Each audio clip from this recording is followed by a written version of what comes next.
मित्रों नमस्कार। मैं सुधीर श्रीवास्तव ज्योतिष अनुसंधान केंद्र में आपका स्वागत करता हूं। मित्रों, आप लोगों ने मेरे चैनल को अगर अभी तक सब्सक्राइब नहीं किया है तो जल्द सब्सक्राइब करें ताकि मेरे आने वाले नए एपिसोड और वीडियोस की सबसे पहले आपको जानकारी मिल पाए। मित्रों, ज्योतिषीय परिचर्चा में आज हम बात करेंगे चंद्र ग्रहण योग के विषय में। चंद्र ग्रहण योग कहें या चंद्र ग्रहण दोष कहें, आज इस विषय पर हम परिचर्चा करेंगे। चंद्र ग्रहण दोष क्या होता है, कुंडली में कैसे बनता है, क्या प्रभाव होते हैं और क्या उपाय होते हैं। आज हमारी चर्चा इसी के परिप्रेक्ष्य में रहेगी। मित्रों, जीवन में आगे बढ़ने के लिए आशावादी सोच का, सकारात्मक सोच, पॉजिटिव अप्रोच, इन सब चीजों का होना बहुत आवश्यक है। किसी भी चीज में आगे बढ़ने के लिए उमंग, उत्साह, पॉजिटिव एनर्जी, एक एम्बिशियस माइंड का होना बहुत जरूरी है। चंद्रमा हमारी ज्योतिष शास्त्र में माता का कारक और मन का कारक कहा गया है। मन जितना पॉजिटिव रहेगा, सकारात्मक रहेगा, जितना पॉजिटिव एनर्जी से लबरेज रहेगा, व्यक्ति अपने जीवन में उतनी ही जल्दी और उतनी ही ज्यादा मात्रा में सफल हो पाएगा। क्योंकि चंद्रमा एक जल का प्रतीक ग्रह है और चंद्रमा को मन का कारक कहा गया है और मन इंसान का बहुत संवेदनशील होता है, सेंसिटिव होता है। हमने देखा है कि इसी संसार में कुछ व्यक्ति जो कि बड़े पूंजीपति होते हैं, अरबपति, करोड़पति, खरबपति होते हैं, वहीं पे कुछ लोग वही मनुष्य हैं, वही इंसान है, सब कुछ वही है, लेकिन वो लोग दयनीय जीवन जी रहे होते हैं, बहुत गरीबी में, बहुत तंग हालत में जीवन जी रहे होते हैं। तो सब कुछ भगवान ने वही दिया है, पर अंतर कहाँ पे आया है? ब्रेन का, मन का, इंसान के सोचने के तरीके का, इंसान के सोचने के नजरिए का। चंद्रमा कुंडली में जितना मजबूत, जितना अच्छा रहेगा, जितना अच्छी प्लेसमेंट में रहेगा, इंसान उतनी अच्छी तरीके से पॉजिटिव एनर्जी, उमंग, उत्साह से लवरेज रहेगा, आशावादी सोच वाला होगा, हमेशा पॉजिटिव एटीट्यूड वाला होगा। पर मित्रों, कुंडली में चंद्र ग्रहण योग एक ऐसी चीज है जो कि अगर कुंडली में इसका निर्माण होता है तो इंसान निराशावादी सोच का हो जाता है। चीजों को वो सकारात्मकता से नहीं सोच पाता है, हर चीज को वो नेगेटिविटी लेता है, नेगेटिविटी उसके अंदर हावी रहती है, जिसके चलते वो सही समय पे सही डिसीजन नहीं ले पाता और उसके निर्णय गलत होते चले जाते हैं, जिसके चलते उसका जीवन काफी संघर्षमय हो जाता है, काफी कठिनाइयों से भरा हो जाता है। जहां कहीं पे उसे निर्णय लेना हो, डिसीजन लेना हो, एग्जीक्यूशन की क्षमता में आना हो, वहां वो संशय के चलते, शंकाओं के चलते, अनिश्चितताओं के चलते वह डिसीजन नहीं ले पाता, जिसके चलते उसे कभी कभी बहुत भारी नुकसान उठाना पड़ता है। तो क्या होता है चंद्र ग्रहण योग, कैसे बनता है कुंडली में चंद्र ग्रहण दोष? सबसे पहले इसको हम जान लेते हैं। कुंडली में चंद्र ग्रहण योग और चंद्र ग्रहण दोष का निर्माण तब होता है जब कुंडली में आप कहीं भी देखें, आपके कुंडली के 12 भावों में से किसी भी भाव में चंद्रमा अगर राहु के साथ या केतु के साथ युति करके बैठा हुआ है, तब फिर कुंडली में चंद्र ग्रहण योग का या कहें चंद्र ग्रहण दोष का निर्माण होता है, जिसके चलते जातक काफी नेगेटिव सोच वाला, काफी नकारात्मक विचारधारा वाला, निराशावादी सोच वाला और कई बार तो काफी बड़ी बड़ी मानसिक समस्याएं और मानसिक परेशानियां लेकर आने वाला योग है। ये इंसान काफी ज्यादा चिंता करता है।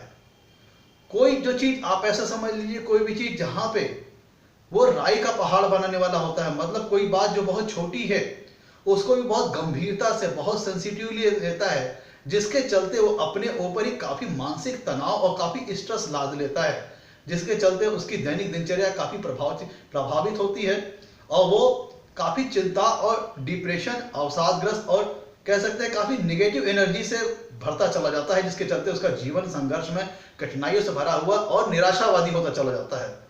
तो कहने का मतलब कि चंद्र ग्रहण योग, जैसे कि नाम से ही प्रतीत हो रहा है, चंद्रमा की पॉजिटिव एनर्जी को चोट पहुंचाना।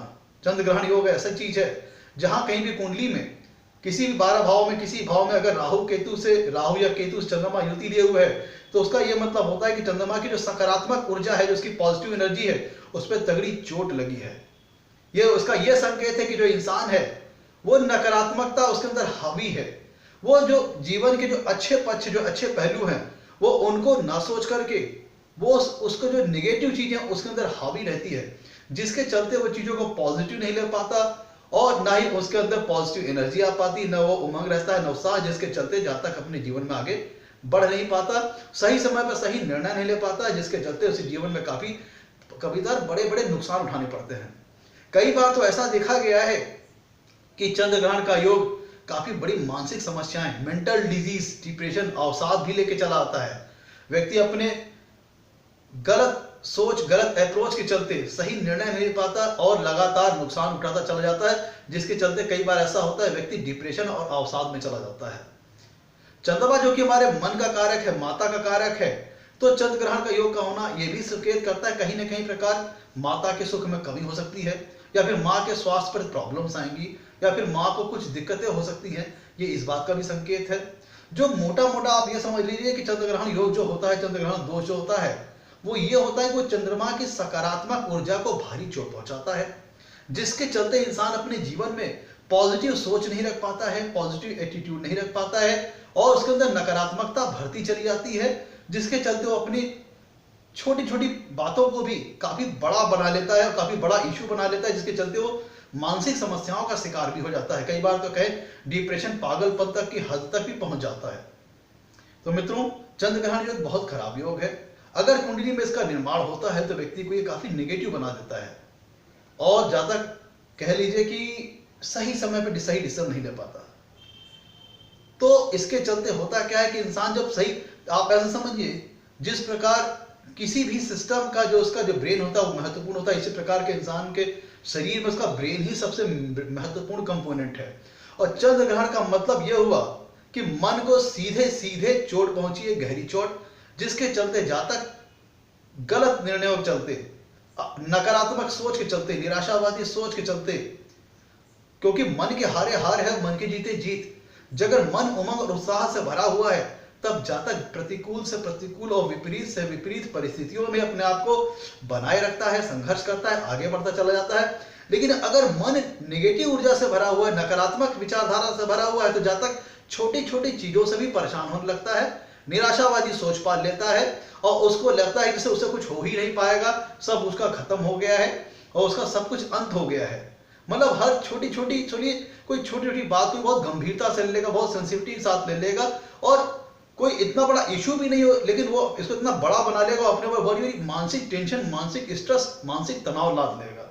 इसी यही होता है चंद्र ग्रहण योग के अंदर। मतलब चंद्र ग्रहण योग मूलतः मानसिक समस्याएं, मेंटल टेंशन, अवसाद, चिंताएं, मानसिक तनाव, यही सब सारी चीजें लेके आता है।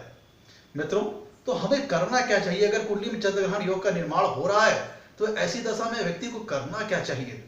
अब ये युति, पहले तो ये समझ लेते हैं, ये युति तब ज्यादा प्रभावशाली हो जाती है, चंद्र ग्रहण योग तब ज्यादा पावरफुल, तब ज्यादा प्रभावशाली हो जाता है कि जब चंद्रमा और राहु, या चंद्रमा राहु के साथ युति में हो, चंद्रमा केतु के साथ युति में हो, लेकिन दोनों की जो डिग्री वाइज जो दूरी है वो आपस में काफी कम हो। मान ली जैसे चंद्रमा 14 डिग्री पे है और राहु 15 डिग्री पे है, तो दोनों के बीच में जो डिग्री का फासला है वो सिर्फ 1 हुआ, तब ऐसी दशा में ये चंद्र ग्रहण योग या कहें चंद्र ग्रहण दोष काफी पावरफुल होगा और काफी मेंटल टेंशन देने वाला होगा। अगर उसी दर पे हम कहेंगे मान लीजिए चंद्रमा 2 डिग्री पे है और केतु 27 डिग्री पे है, और दोनों की युति कुंडली किसी भाव में है, तो केतु 27 पे है, चंद्रमा 2 डिग्री पे है, तो अलबत्ते ये दोनों होंगे तो एक भाव में, और यहाँ पे चंद्र ग्रहण योग, चंद्र ग्रहण दोष का निर्माण होगा भी। लेकिन चूंकि दोनों में डिग्री की डिफरेंस काफी ज्यादा है, दोनों के बीच में डिग्री का अंतर काफी ज्यादा है, तो जिसके चलते ये चंद्र ग्रहण योग बनेगा, तो लेकिन इसका बहुत ज्यादा प्रभाव नहीं आएगा, बहुत ज्यादा असर नहीं आएगा। क्यों? क्योंकि दोनों के बीच में जो डिग्री का डिफरेंस है बहुत ज्यादा है। तो ये चंद्र ग्रहण योग, चंद्र ग्रहण दोष तब ज्यादा प्रभावशाली होगा कि जब चंद्रमा और राहु के साथ या युति केतु के साथ, जिसके साथ वो युति में है, दोनों के बीच में डिग्री का डिफरेंस बहुत कम हो। जितना ज्यादा कम होगा दोनों के बीच में डिग्री का डिफरेंस, उतना ही ज्यादा चंद्र ग्रहण दोष प्रभावशाली होता जाएगा।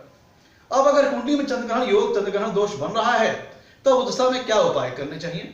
तो सबसे बढ़िया उपाय तो यह है कि हम अपने चंद्रमा को मजबूत करें, जिसके लिए हम चंद्रमा के वैदिक मंत्रों का या उसके बीज मंत्रों का जाप कर सकते हैं, शिव जी की उपासना कर सकते हैं, प्रत्येक सोमवार को शिव भगवान को जल का अर्घ्य दे सकते हैं, जल अर्पण कर सकते हैं, और कह लीजिए कि आप जितनी ज्यादा हो सके अपने अंदर सकारात्मक बातों को, सकारात्मक ऊर्जा का निर्माण करना चाहिए, अच्छे संगत करनी चाहिए, अच्छे लोगों के साथ रहना चाहिए, अच्छे विचार लाने चाहिए, और चंद्रमा के बीज मंत्र का और वैदिक मंत्रों का जाप करने से चंद्रमा मजबूत होता है, और जब चंद्रमा मजबूत होगा, जितना बलवान होगा, उतना ही राहु और केतु उसे कम नुकसान पहुंचा पाएंगे।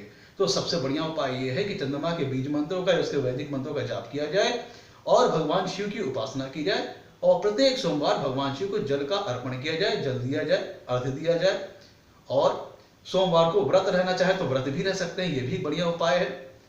तो मित्रों, ये था आज हमारा एपिसोड चंद्रग्रहण योग और चंद्रग्रहण दोष के ऊपर। आपसे अपेक्षा है अगर आपको वीडियो पसंद आया हो तो इसे लाइक कीजिए, सब्सक्राइब कीजिए। आपके लाइक्स और सब्सक्रिप्शन हमें मोटिवेशन प्रदान करते हैं ताकि हम आगे चल करके और अच्छे वीडियो बना सकें, आपके सामने ला करके प्रस्तुत कर सकें। आज के लिए इतना ही मित्रों, धन्यवाद।